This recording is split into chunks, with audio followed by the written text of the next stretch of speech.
Olá, está começando mais um programa Câmera Aberta. E hoje temos a grata satisfação de entrevistar o doutor André Pontes. Ele é conselheiro do Tribunal de Contas do Estado da Paraíba. Doutor André, seja bem-vindo, tudo bom? Como vai, Ricardo? Tudo bem? Quem é doutor André, conselheiro do TCE da Paraíba? Primeiramente, eu queria cumprimentar o seu público da TV Câmara e externar que eu sou um pernambucano de Recife. Vim aqui para a Paraíba já há 30 anos e aqui terminei meus estudos, a faculdade, me casei, tenho 3 filhos paraibanos, com muito orgulho, e fixei raízes aqui nesse lugar e é aqui que pretendo continuar e terminar meus dias. Certo. Como é o seu trabalho, o dia a dia, no Tribunal de Contas do Estado, como conselheiro? Bom, como conselheiro eu ainda estou rumo a esse cargo, porque ainda falta o momento da posse, que encerra definitivamente o provimento no cargo. Eu atualmente exerço a função de subprocurador-geral do Ministério Público junto ao Tribunal de Contas. Ingressei nesse cargo através de concurso em 1997 e lá tenho desempenhado nesses quase 15 anos as funções que o cargo requisita. Certo. E quais são as atribuições, suas atribuições, no caso, o senhor está próximo a fechar como conselheiro, quais são as suas atribuições? Bom, o Ministério Público, ele tem a atribuição de ser fiscal da lei, de uma forma geral, defensor do regime democrático e, na espécie do Ministério Público de Contas, ser também um fiscal do bom emprego da Receita Pública, ou seja, ser um fiscal da regular execução da despesa pública, um fiscal do erário. Certo. Essa é a função desempenhada pelo Ministério Público. No cargo de conselheiro, eu pretendo otimizar essa atividade, ou seja, passar para um passo seguinte. O procurador, ele atua na instrução do processo, emitindo parecer, fazendo denúncias, fazendo representações, e o conselheiro, ele atua no momento do julgamento. Certo. Então, a rigor, eu vou dar um passo na minha carreira, que é natural, mas também, do ponto de vista procedimental, eu vou dar um passo no procedimento de julgamento dos processos no tribunal. Ou seja, eu vou sair de uma etapa parecerista, como procurador, para ir para uma etapa de julgamento como conselheiro. Você falou parecerista, dá muitos, avalia muitos documentos, muitos papéis. Que papéis são esses? Bom, prestações de contas, licitações, convênios, adiantamentos, enfim, todas as formas de execução da despesa pública que chegam ao tribunal para justamente a fiscalização.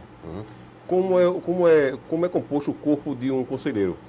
Existe o conselheiro e os seus técnicos. Como é que é esse pessoal? Bom, o tribunal ele tem 7 conselheiros. Cada conselheiro ele tem uma assessoria de gabinete, assim como os procuradores também têm. A assessoria de gabinete do conselheiro é um pouco mais numerosa, até porque ele se debruça, consequentemente, sobre fatos que muitas vezes não chegam à procuradoria. Por exemplo, as despesas regulares, essas já passam diretamente da auditoria para os gabinetes. Então, essa assessoria mais numerosa, ela, de certa forma, ajuda no desempenho da função de conselheiro. O gabinete ele é formado por técnicos, inclusive alguns que têm que ser do próprio quadro. O Tribunal de Contas tem essa característica de, em alguns casos, somente permitir, aliás, em muitos casos, somente permitir que ingressem na função de confiança ou no cargo comissionado servidores efetivos do próprio quadro. E como é o dia a dia dos senhores lá, diante de tantos problemas existentes, não só no Estado, e também nos municípios paraibanos? Como é esse dia a dia, a avaliação de documentos, a chegada, a protocolização de documentos, como é que é esse dia a dia lá? Bom, a Constituição estabelece que todo aquele que gerenciar, administrar e tiver a guarda de bens, valores e dinheiros públicos, quer na qualidade de pessoa física, quer na qualidade de pessoa jurídica, pública ou privada, tem o dever de prestar contas. Certo. E esse dever de prestar contas ele é exercido através da apresentação em determinados períodos ou conforme os prazos estabelecidos, justamente das prestações de contas, daquelas várias naturezas das quais eu já lhe falei. Certo. E, ao fazer essa apresentação, o tribunal vai processar todos os documentos. O material é dirigido à auditoria, que tem um corpo técnico excelente, praticamente o Tribunal de Contas tem todo o seu quadro efetivo concursado e de nível superior, e eles fazem esse trabalho de avaliação prévia dos documentos. É elaborado um relatório inicial. Se houver algum questionamento, se houver detecção de alguma irregularidade, o responsável ele é citado, ele é intimado, ele é chamado para o exercício do seu constitucional direito ao contraditório e à ampla defesa e oferece os elementos que ele achar suficientes para o esclarecimento daquelas pendências. Os documentos do Estado, da Paraíba, por exemplo, esses documentos eles vão primeiro para um documento, em resumo, lógico, para a Assembleia, para de lá mandar para o TCE, ou ele vai direto para o TCE? Como é que é esse processo? Ele vai direto para o Tribunal de Contas. Certo. Né? O Tribunal de Contas avalia anualmente as contas do governador e encaminha para a Assembleia Legislativa um parecer prévio, opinativo, pela rejeição ou aprovação dessa prestação de contas. Agora é bom lembrar que além da prestação de contas do governador, todos os demais gestores do Estado, quer seja da administração direta, quer seja da administração indireta, também têm a obrigação da prestação de contas. E nesse cenário dos gestores das demais áreas, secretários, presidentes de autarquias, superintendentes, etc., o Tribunal de Contas julga, sem qualquer ingerência da Assembleia Legislativa. E as sessões acontecem sempre nas quartas-feiras, é isso? Sim, as ordinárias nas quartas-feiras, a partir das 9 da manhã. Vocês só julgam documentos do Estado, do município, ou tem outra entidade, por exemplo? Bom, as entidades privadas, hoje em dia, está muito comum a entidade privada receber recursos do erário para aplicações diversas. A participação do terceiro setor, cada vez mais, é uma evidência no cenário da administração pública. E essas entidades também, pela Constituição, têm a obrigação de prestar contas. Ou seja, a competência se estabelece através da matéria. Sendo dinheiro público, quem quer que o administre tem o dever de prestar contas. Constatada uma irregularidade, que seja involuntária ou voluntária, qual o proceder do Tribunal de Contas? Encaminha para o Ministério Público ou para a Assembleia? No caso, o Estado. Bom, no caso de constatar uma irregularidade de tamanha gravidade que possa suscitar indícios de crime, o Tribunal de Contas tem um procedimento especial que já encaminha a matéria para a Procuradoria-Geral de Justiça e lá os procuradores de justiça, os promotores vão avaliar e desempenhar a sua função da maneira que o caso requisitar. Como é que está se comportando hoje as prefeituras com relação à Lei de Responsabilidade Fiscal? Está tranquilo? Como é que está? Bom, a Lei de Responsabilidade Fiscal trouxe inovações para o cenário da administração pública, né? Provocou uma sacudida, digamos assim, nas gestões em geral. Um freio de arrumação. Isso, podemos falar dessa forma também. Essa lei surgiu em 2000 e causou, de fato, um clamor, primeiramente, em relação à dúvida, né? Que é natural. Toda lei que estabelece regras, ela atrai dúvidas e atrai a necessidade de esclarecimentos. E o tribunal atuou bastante nessa seara. Eu, particularmente, meus colegas também procuradores e técnicos do tribunal, conselheiros inclusive, participaram de vários treinamentos oferecidos pelo Tribunal de Contas, levando conhecimento sobre a lei aos diversos recantos do Estado, tanto para os municípios quanto para o Estado. E ela trouxe vários requisitos, inovações em limites de despesa com pessoal, uma forma diferenciada para elaborar um orçamento, uma lei de diretrizes, e causou um maior volume, digamos assim, de etapas na execução da despesa pública, que trouxe, de fato, alguma dificuldade no início. Mas, modernamente, afinal já são 12 anos de vigência da lei, ela já está bastante arraigada no seio da gestão pública e os gestores já têm plena consciência do que enfrentarão e do que enfrentam no seu cumprimento e, por consequência, vem se tornando, de certa forma, uma convivência mais harmônica com a lei.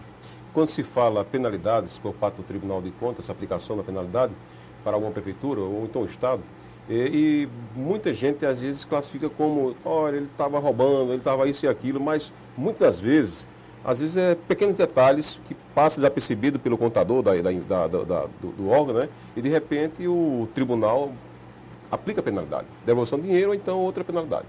Não tenha dúvida, muitas coisas acontecem pelo descuido, pelo desconhecimento, tecnicamente pela negligência, imperícia e imprudência. Nem sempre se causa um prejuízo a outra pessoa porque a pessoa quer. É como bater no carro da outra pessoa sem querer. Mas imagine você, quando um privado, uma pessoa privada, causa um prejuízo a outra pessoa sem querer, ela tem o dever de indenizar. Com certeza. Agora imagine um agente público que está causando, mesmo quando ele causa um prejuízo ao erário sem querer, muito mais razão ele deve indenizar, porque aí ele está, digamos assim, tendo pouco cuidado com o dinheiro público, quando deveria, ao contrário, o dinheiro público ser cuidado de uma forma muito mais, digamos assim, segura, muito mais efetiva do que o nosso próprio dinheiro privado. É aquele velho jargão, né? Exato. Se tomar conta do que é seu importante, tomar conta do que é dos outros deve ser mais importante ainda. É verdade. Quais os tipos de erros comuns no dia a dia, no Tribunal de Contas, que vocês observam? Há licitações inadequadas, mal preparadas, mal formalizadas, despesa pública não devidamente comprovada, isso é muito comum. E essa falta, muitas vezes falta de planejamento, e essa falta de planejamento, ela é grave porque os gestores estão lidando com a vida de pessoas, então, consequentemente, deveriam preparar um pouco melhor os orçamentos na hora de executá-los. Né? Mas isso, eu gostaria de dizer, não é a regra geral. Lógico.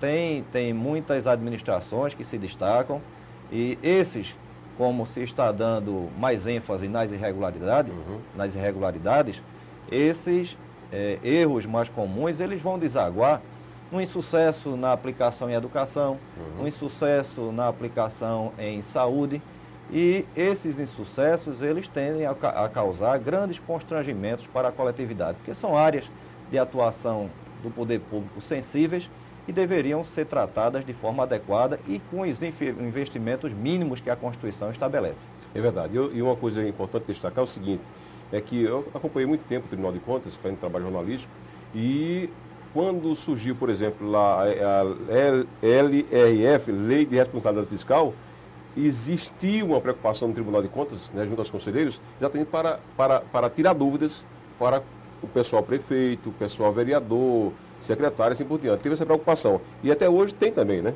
Sim, ainda hoje. O tribunal tem um plantão permanente para quem quer que se dirija até lá.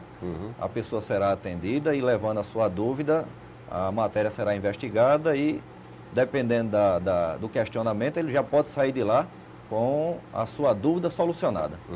E uma outra coisa interessante é que também o tribunal se preocupou também na adequação de processo, tirando o papel e partindo mais para a informatização, que é mais rápido também, né? Sim, sim. Essa prática de digitalizar, de processo digital, processo eletrônico, é a modernidade inevitável. Isso já acontece no Poder Judiciário e o Tribunal de Contas, como é um órgão também que trabalha com processos e procedimentos, para dar celeridade aos seus feitos, ele implantou, né, na gestão inclusive do conselheiro Nominando Diniz, o processo eletrônico. E esse processo eletrônico, de fato, ele vem trazendo avanços na celeridade dos feitos. Eu posso lhe dar um exemplo. Há pouco tempo atrás, uma simples determinação de notificação de um gestor para sair do gabinete do conselheiro, para chegar à secretaria do pleno, para ser elaborado um ofício para ele ser remetido, e ele ainda teria um prazo de 15 dias para se defender, isso redundava em mais ou menos uns 60 dias. Hoje em dia, assim que o conselheiro despacha, determinando a notificação, automaticamente o despacho já vai para o Diário Oficial Eletrônico e ele tem efetivamente agora os 15 dias para se defender. É certo. O que tem gerado, inclusive, muitos pedidos de prorrogação, que o tribunal tem sido sensível nesse primeiro momento e diferido, transformando os 15 em 30, mas não nos 60 de antigamente. Exatamente. Me diga uma coisa, quando a gente não está vendo tanto isso nos dias de hoje, mas diz devolução de dinheiro aos cofres públicos, o prefeito de tal cidade. Como é esse processo de, lógico, tem um julgamento, em seguida a defesa da pessoa e depois do gestor e depois a devolução, caso ele não consiga justificar. Como é esse processo de ressarcimento ao erário público? O sistema de controle é um complexo, né? O Tribunal de Contas tem o papel de fiscalizar se for o caso, imputar o débito ou a multa, e quando ele imputa o débito ou a multa, ele termina a sua tarefa enquanto órgão de controle. Quem vai cobrar a multa ou é o gestor, que é o titular da prefeitura ou do estado, que teve o crédito constituído em favor dele, ou, no caso de omissão, a Procuradoria-Geral de Justiça, através das ações cabíveis.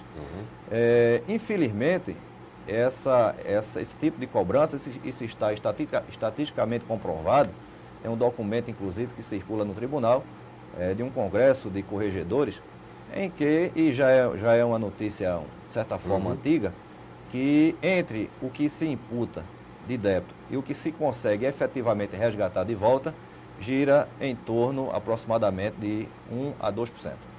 A contabilidade do gestor é diferente da empresa pública.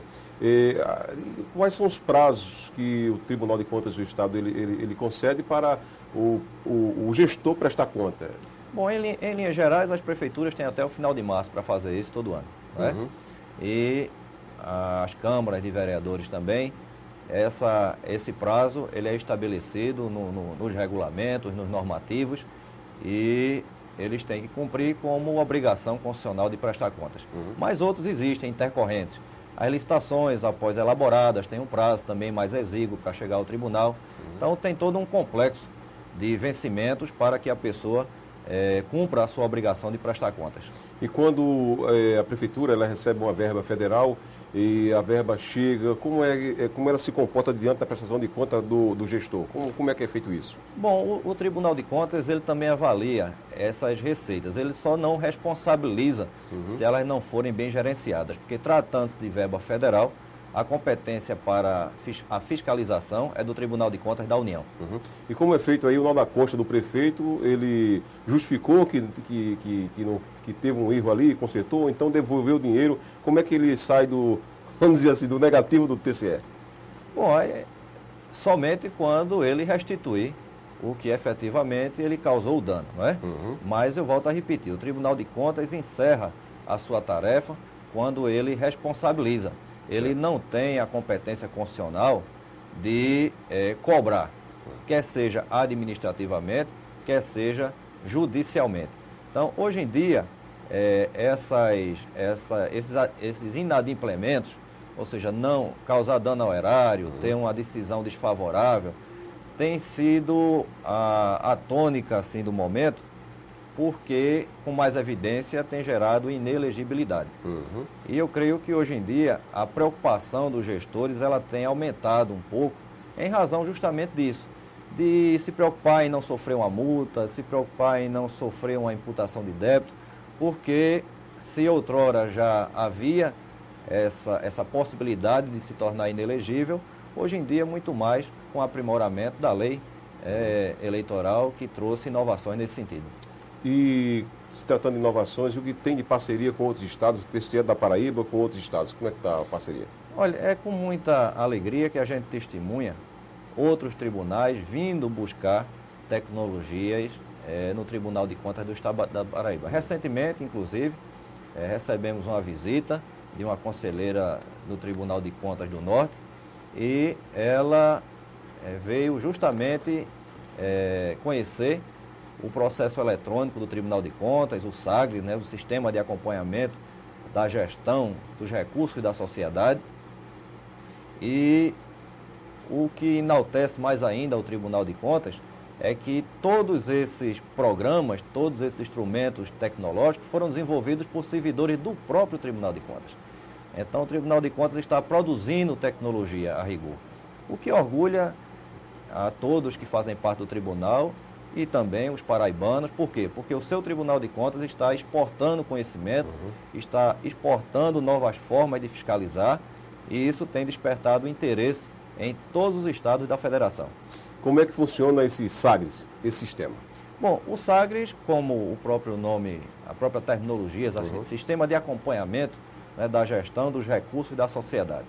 Os gestores encaminham para o tribunal as informações sobre receitas e despesas e sobre gestão de pessoal, que é uma novidade de poucos anos para cá, começou a ser introduzida no SAGRES, e as pessoas pela internet têm acesso. Eu posso lhe garantir que muitas pessoas estão vigilantes. Claro, precisamos cada vez mais, mas muitas pessoas já estão vigilantes. É comum as pessoas chegarem ao Tribunal de Contas com uma cópiazinha impressa de um documento do Sagres para fazer uma denúncia, fazer uma representação, questionar uma despesa, uma aquisição que não se viu ou numa secretaria ou no município, enfim. É um instrumento disponível na internet em que o cidadão pode exercitar o controle, o chamado controle social. Ele próprio passa a ter conhecimento das receitas e despesas públicas e, dentro das suas possibilidades, ele se comunica com o Tribunal de Contas ou com qualquer outro órgão de controle, com o promotor da comarca, com o Ministério Público em geral, com a Controladoria da União. Essa prática ela tem se tornado cada vez mais efetiva. Do protocolo até o resultado final da avaliação dos senhores, quanto tempo dura um processo, em média, de uma prefeitura, por exemplo? Bom, eu poderia lhe trazer dados, obviamente, dados esses que vão requisitar algumas adequações. Hoje, por exemplo, o Tribunal de Contas tem 4 ou 5 prestações de contas de 2007. Deve ser, essas contas, elas devem ter algum problema sério, que sofreram algum embate durante a sua tramitação. Mas outras poucas de 2008, algumas de 2009 e 2010, as contas de 2010 que foram prestadas em março do ano passado, o ano passado mesmo elas já começaram a ser julgadas. Então o tribunal já está, esse ano, julgando e apreciando contas de 2011. Aliás, desculpa, de 2010, que foram prestadas em 2011. As de 2011 serão prestadas agora em março de 2012 e a partir de então ele já começará a se debruçar e fazer as avaliações que tem competência. E estamos num ano eleitoral e muita gente está preocupada com o chamado ficha limpa, né? Alguns candidatos, né? Mas como o Tribunal de Contas e Justiça vai fazer para limpar a pauta até o momento da eleição? A celeridade é uma busca constante no tribunal. A meta da presidência é apreciar as contas de 2011 dentro do exercício de 2012. Eu creio que essa busca constante de celeridade, ela tende, à luz da sua anterior pergunta, a cada vez mais aproximar a prestação de contas do fim da apreciação ou do julgamento.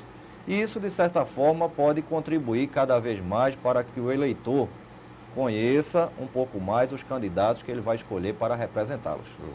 Existia muitas indagações com relação a esse tipo de questionamento. Por exemplo, de situação. Por exemplo, o camarada era eleito, mas aí tinha no Tribunal de Contas do Estado alguma coisa pendente. E isso pode acontecer esse ano ou não? Bom, se houver ainda recurso tramitando, né, não houver uma decisão definitiva, então eu creio que não haverá problema para a sua elegibilidade. Mas o que a lei eleitoral coíbe é justamente aquelas questões já julgadas que impedem o candidato de se submeter ao crivo popular. Todo o registro que é feito pelo Tribunal de Contas do Estado, nas contas de algum gestor, de alguma pessoa ligada ao Estado ou ao município, incorre em improbidade administrativa ou o tribunal vê de outra forma? Não, a lei de improbidade é uma lei que é aplicada pelo Poder Judiciário com o Ministério Público Comum. Né? O Tribunal de Contas não julga pessoas, não julga gestores para qualificá-lo como ímprobo ou conforme estabelecer a lei de improbidade. Quando ele encontra indícios, não só de improbidade, mas de qualquer crime, de qualquer conduta que não seja da sua alçada, ele imediatamente, no próprio julgamento, ele consigna lá uma representação a quem tem competência para apreciar. Então, por exemplo, se ele identificar numa prestação de contas que o gestor incorreu em qualquer daquelas condutas da lei de improbidade, ele comunica à Procuradoria-Geral de Justiça para que ela, se achar conveniente, avaliando a situação, atue e e desenvolva a competência junto ao Poder Judiciário. Eu, particularmente, gostaria muito que o Tribunal de Contas do Estado tivesse essa atribuição de julgar as contas do gestor e também dizer que ele não pode exercer o cargo ou então participar de uma eleição. Bom, será que não falta só isso no Tribunal de Contas? Não, O Tribunal Regional Eleitoral, ele pede regularmente informações ao tribunal, e o tribunal remete ao Tribunal Regional Eleitoral as informações sobre aqueles gestores que tiveram contas julgadas irregulares, que tiveram imputações de débito e multas. Aí quem vai dizer efetivamente se ele pode submeter uma eleição ou não é a Justiça Eleitoral. Mas ela utiliza esses subsídios, e diria até fartamente, esses subsídios do Tribunal de Contas para deliberar sobre essa matéria específica. Por que esse meu pensamento?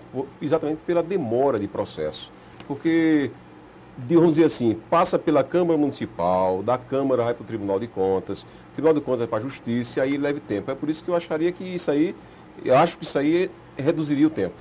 Sim, sem dúvida. É todo aprimoramento para a melhor efetividade do controle é salutar. Não é? Já avançamos bastante no decorrer da história. Eu creio que a tecnologia da informação, o desenvolvimento dos meios de divulgação, eles tendem a cada vez mais aproximar esse anseio da coletividade com a necessidade de se cada vez mais coibir o ingresso ou o reingresso na atividade pública de pessoas que não foram tão cuidadosas a seu tempo, ou pior, que foram até dolosas no trato da coisa pública. Mas nós vivemos num regime democrático, conquistado a duras penas, em que há a necessidade de haver um devido processo legal, com direito de contraditório, com direito de recurso, e isso muitas vezes demanda algum tempo. O que se tenta fazer é, mesmo concretizando esses princípios democráticos, cada vez mais tentar aproximar o início do julgamento do seu fim. E como a população, que, diga-se de passagem, está exercendo mais a cidadania, como ela está acessando o Tribunal de Contas para fazer denúncias? Bom, o Tribunal de Contas tem uns canais lá que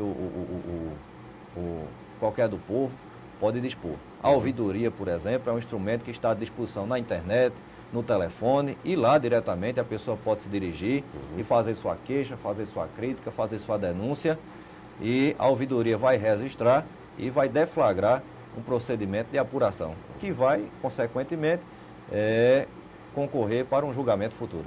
Doutor André Pontes, estou muito satisfeito pelas informações da sua pessoa, do Conselheiro do Tribunal de Contas, e parabéns pelo trabalho lá. Muito obrigado. Ok, sucesso, viu? Muito obrigado. E a você, o nosso muito obrigado. Final do programa. Até a próxima.